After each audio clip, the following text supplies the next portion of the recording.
Over the past few weeks, the argument over gun control has raged, and among those demanding stricter gun laws is CNN host Piers Morgan. There's one particular stat that Morgan has been citing for weeks. In our commitment to balanced news, Ben investigates the truth behind it in Reality Check.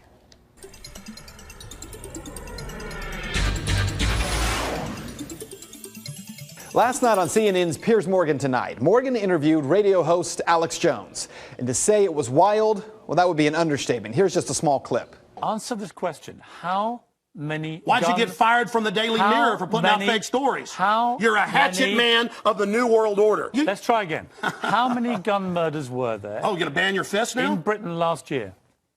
How many chimpanzees can dance on the head of a pin? I already went over those statistics. Do you know the answer? No, I don't. You said hundreds. It's very low. You said hundreds. Yes. It's actually 35. Well, the point is you can... Against 11,000. As I said, it was wild, and it got even more wild than that. But we wanted to take a look at some of that exchange because the stat that Piers Morgan was continuing to cite, one that Great Britain, which banned guns about 15 years ago, had only 35 gun-related murders in 2011 compared to the United States, which had 11,000. Let's start there, because that number is not correct. According to FBI crime stats for 2011, there were 12,664 homicides in the U.S. Of those, 8,583 were caused by firearms. But of those, 400 are listed as justifiable homicide by law enforcement, 260 justifiable homicide by private citizens. On the other hand, it is true that percentage-wise, Britain has a lower gun homicide rate. With a population of 62.6 million, Great Britain saw 59 gun-related homicides for 2011. Still not the 35 Piers Morgan keeps citing. But that shouldn't be surprising that the gun homicide rate in a country that bans guns would be lower than in a country where guns are not banned. Where the argument falls apart is when you attempt to claim that fewer guns equals less crime. The U.S. has the highest gun ownership rate in the world, an average of 88 guns per 100 people. That puts it first in the world for gun ownership.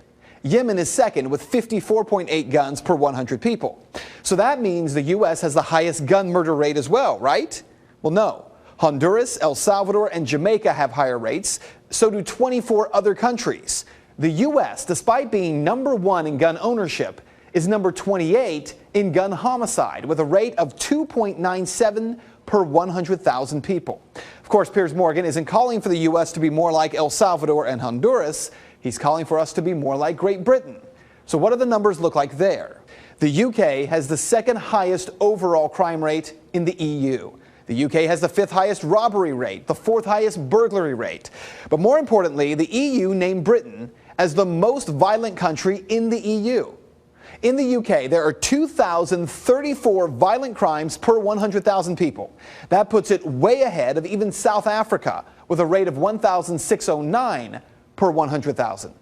In the United States, we're not even in the top 10. The U.S. has a violent crime rate of 466 crimes per 100,000 residents.